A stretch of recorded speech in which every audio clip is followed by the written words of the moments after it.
Assalamualaikum warahmatullahi wabarakatuh. Alhamdulillahirabbil alamin wa bihi nasta'in ala umuri dunya waddin. Wassalatu wassalamu ala asyrofil anbiya'i wal mursalin sayyidina wa maulana Muhammadin wa ala alihi wa ashabihi ajmain amma ba'du. Yang terhormat Ibu Husnul Khotimah Magister Pendidikan selaku pengampu mata kuliah Micro Teaching. Perkenalkan, nama saya Muhammad Syafuddin Jazuli dari kelas A11 PJJ PAI akan menyampaikan terkait dengan materi memahami dan menguasai keterampilan mengelola kelas.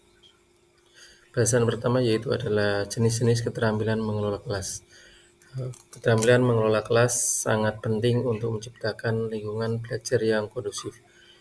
Lingkungan inilah yang akan menentukan baik tidaknya sebuah pembelajaran, keterampilan mengajar, maupun hasil. Itu tergantung pada lingkungannya. Kalau lingkungannya baik, maka proses pembelajarannya juga baik, sesuai dengan apa yang kita harapkan. Kemudian, bagaimana pentingnya keterampilan mengelola kelas yang efektif? Pentingnya keterampilan mengelola kelas yang efektif, yang pertama dapat meningkatkan keterlibatan siswa, yang mana siswa lebih tertarik dalam pembelajaran yang terstruktur dan terorganisir. Jadi keterlibatan siswa inilah yang akan menghidupkan suasana kelas. Kemudian yang kedua adalah meminimalisir gangguan. Pendidik dapat menciptakan suasana belajar yang fokus dengan mengelola kelas secara efektif. Jadi usahakan kelasnya kondusif, sehingga dalam keterampilan mengelola kelas nanti akan berjalan dengan baik. Kemudian langkah yang ketiga yaitu adalah meningkatkan efisiensi pembelajaran. Efisiensi ini terkait dengan waktu belajar yang dapat digunakan secara maksimal untuk mencapai tujuan dalam pembelajaran. Jadi seorang guru mampu meningkatkan efisiensi pembelajaran. Kapan waktunya memulai dan kapan mengakhiri pembelajaran dengan baik. Kemudian, bagaimana keterampilan membuka pelajaran dengan menarik? Keterampilan membuka pelajaran dengan cara yang menarik dapat dilakukan. Yang pertama adalah membuat pertanyaan pembuka.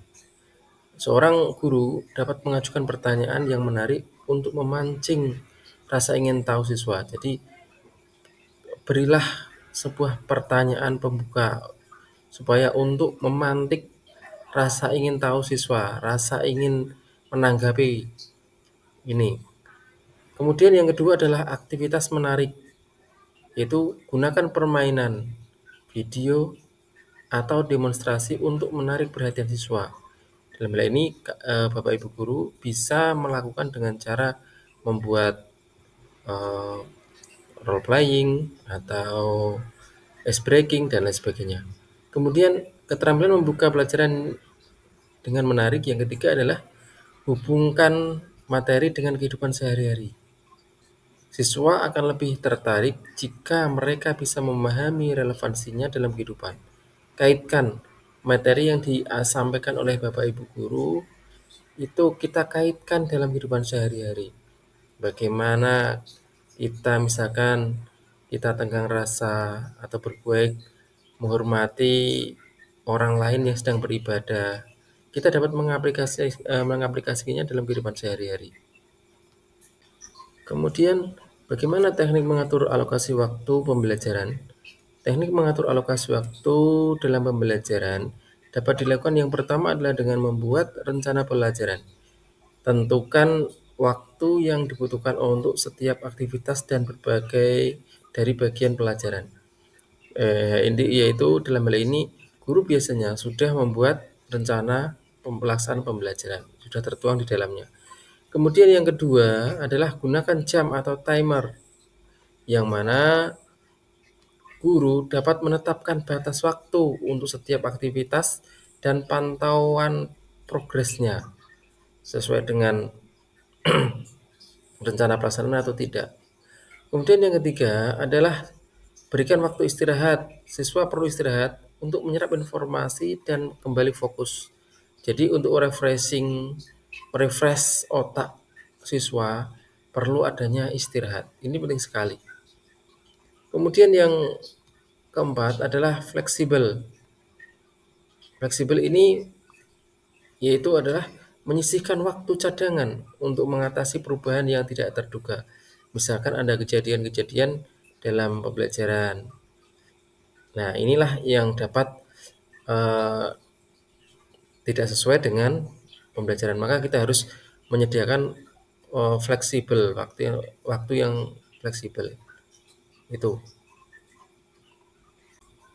Kemudian bagaimana strategi menjaga perhatian dan motivasi siswa? Yang pertama adalah dengan cara membuat variasi metode pembelajaran, yaitu guru bisa menggunakan metode yang berbeda untuk menghindari kebosanan. Jadi siswa itu cenderung kalau di dalam kelas itu cenderung bosan. Maka seorang guru dapat menggunakan variasi metode pembelajaran. Dalam hal ini dalam diskusi, presentasi, simulasi. Kemudian yang kedua adalah berikan tantangan. Tawarkan tantangan apa yang sesuai dengan kemampuan siswa. Bisa teka-teki, proyek, kompetensi, dan lain-lain. Kemudian yang ketiga adalah berikan pengakuan dan pujian. Dorong siswa dengan memberikan penghargaan atas usaha dan kemajuan mereka. Biasanya dilakukan memberikan reward, baik itu berupa pujian atau hadiah. Kemudian yang terakhir adalah keterampilan menutup pembelajaran dengan efektif. Ya, keterampilan menutup pembelajaran dengan efektif dapat dilakukan dengan cara yaitu adalah membuat ringkasan materi atau guru bisa mengulangi poin-poin penting apa yang disampaikan dan pastikan siswa dapat memahaminya. Kemudian yang kedua adalah evaluasi pembelajaran.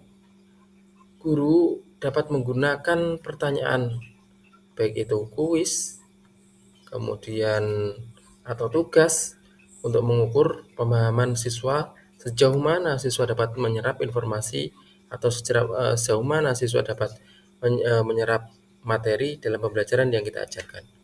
Kemudian yang terakhir adalah tugas lanjutan. Tugas lanjutan ini adalah tugas yang diberikan oleh guru kepada siswa untuk mengaplikasikan materi yang dipelajarinya.